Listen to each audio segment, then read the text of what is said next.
Bienvenue dans cette nouvelle vidéo. Aujourd'hui, on va répondre à une question de Christian qui me demande: peut-on avoir un blog sans savoir écrire d'articles? Alors voilà, Christian, il me dit qu'il a 63 ans, qu'il a un peu peur de ne pas réussir à apprendre une nouvelle compétence, en l'occurrence écrire des articles de blog. Et moi, ce que je voudrais lui répondre, ce que je voudrais te répondre, Christian, et ce que je voudrais répondre à tout le monde, c'est qu'il n'y a pas d'âge pour apprendre de nouvelles choses. Et tout s'apprend. Je veux dire, aujourd'hui, on est à l'ère d'Internet, tout peut s'apprendre. C'est absolument à la portée de tout le monde, surtout écrire des articles de blog. Enfin, si moi j'ai réussi, c'est que absolument tout le monde peut réussir. Et vraiment, c'est pas un problème que tu aies 63 ans, tu pourrais avoir 75 ans, ça serait pareil. Tu peux apprendre de nouvelles choses.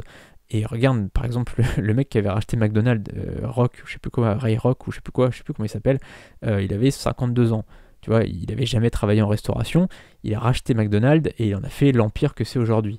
Le mec bon là j'ai que des exemples de KFC, McDo et tout, mais tu vois, il y a plein d'exemples comme ça, de gens qui ont commencé un peu plus sur le tard, dans un domaine, dans une thématique, dans un marché spécial, et qui ont réussi. Je veux dire, il n'y a pas besoin de commencer à 20 ans ou à 18 ans. Alors aujourd'hui, c'est vrai qu'il y a toute une génération de jeunes qui se lancent, et c'est très bien, c'est une super chose, mais ça n'empêche pas que si toi tu as 63 ans, tu peux pas réussir. Enfin, je veux dire, il y a plein de gens qui ont peut-être besoin de toi, ce que tu proposes, tu vois. Alors, tu m'as pas dit dans ton message dans quel domaine tu étais, mais ça m'intéresserait, tu vois. Tu pourrais me renvoyer un message si ça t'intéresse.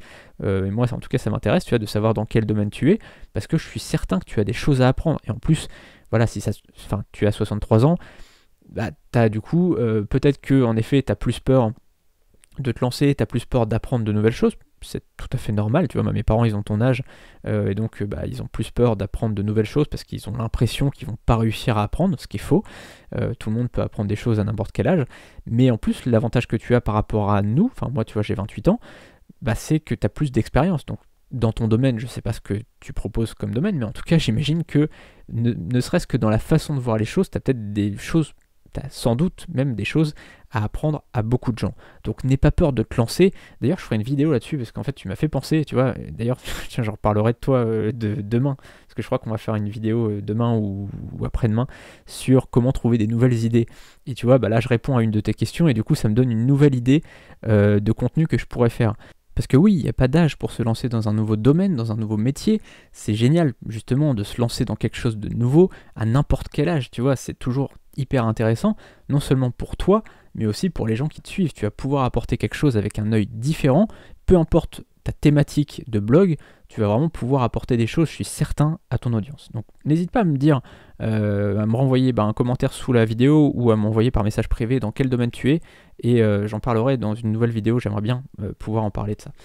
Donc une chose, donc voilà, tout s'apprend. Moi quand j'écrivais mes premiers articles, il faut savoir que je recevais des mails, je recevais des mails de gens qui me disaient: salut David, tu as fait une petite faute dans ton article, machin. Et tu vois, ils me corrigeaient en fait. Il y avait beaucoup de gens qui me corrigeaient parce que je faisais beaucoup de fautes d'orthographe. Et ça, tu vois, forcément, moi à ce moment-là, j'étais pas vraiment très très bon en orthographe. Ça a justement permis à ce que je m'améliore beaucoup. C'est-à-dire qu'écrire des articles tous les jours, forcément, ça t'améliore au niveau de l'orthographe et au niveau du style d'écriture aussi. C'est-à-dire des fois, c'était un peu chiant. Je relisais mes articles, je disais ouais, c'est un peu chiant.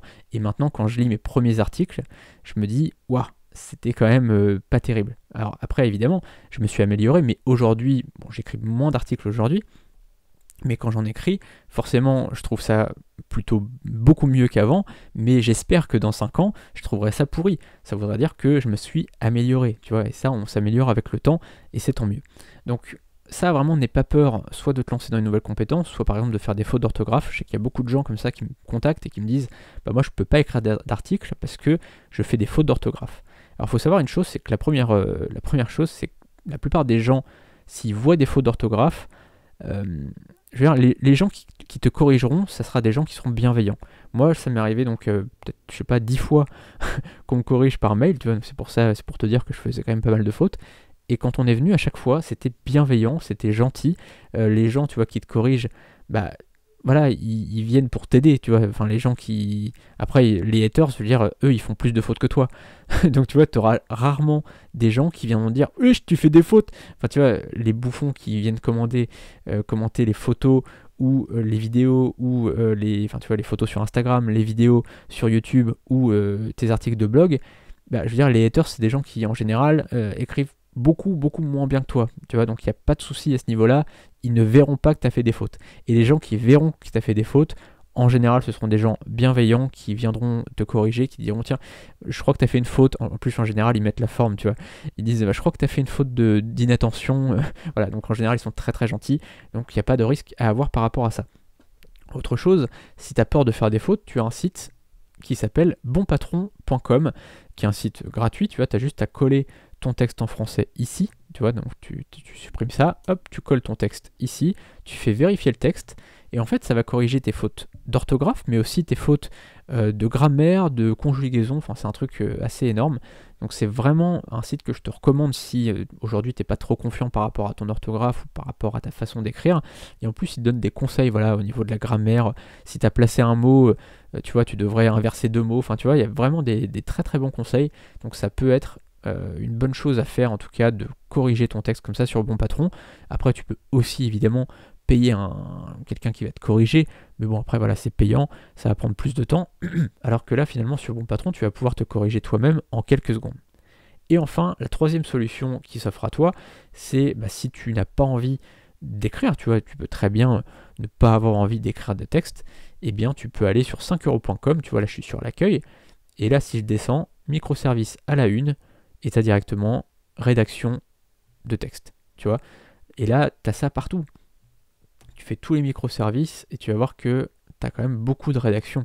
Tu vois, je vais rédiger un article optimisé SEO, ça veut dire optimisé pour le référencement, rédiger un texte, enfin tu vois, tu as beaucoup de services par rapport à ça, rédiger un article optimisé, enfin tu vois, tu as de ça partout, rédiger un article, tu as beaucoup de rédacteurs sur 5euros.com, mais il n'y a pas que 5euros.com, il y en a plein de sites comme ça, et ça te permettra d'avoir des articles pour pas très cher.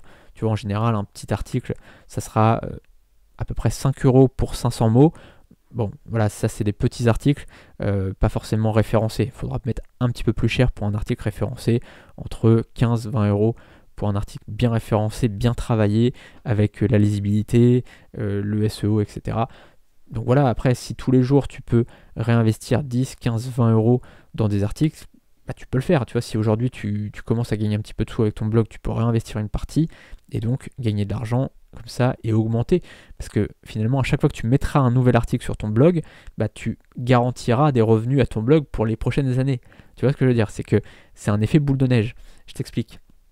Ça, tu vois, j'en reparlerai aussi. Tu vois, c'est génial, c'est que tu m'as posé une question, Christian, et tu m'as fait penser du coup à deux prochaines questions auxquelles je pourrais répondre. L'effet boule de neige, c'est-à-dire que quand tu as un blog, imaginons tu as 10 articles, tu commences à gagner de l'argent, ensuite, avec l'argent, tu vas pouvoir racheter des articles, et ça va en fait faire effet boule de neige comme ça, puisque bah, tu vas pouvoir réinvestir dans des articles qui vont te ramener plus d'argent, tu vas pouvoir réinvestir encore, et ça va faire effet boule de neige, comme ça tu vas grossir ton blog, et en même temps grossir tes revenus. Voilà, donc c'était un petit conseil comme ça au passage. Et n'hésite pas à t'abonner à la chaîne YouTube si tu veux plus de vidéos. Et donc voilà, Christian, n'hésite pas à répondre à mes questions. Et puis, si tu veux me dire, voilà, si tu me suis depuis un petit moment, enfin, les Christian et pas Christian, hein, si vous voulez tous me dire dans quel domaine vous êtes ou dans quelle thématique vous voudriez vous lancer, n'hésitez pas à me le dire juste en dessous dans les commentaires, ça m'intéresse. Comme ça, on voit un petit peu dans quel domaine est tout le monde. C'est assez intéressant.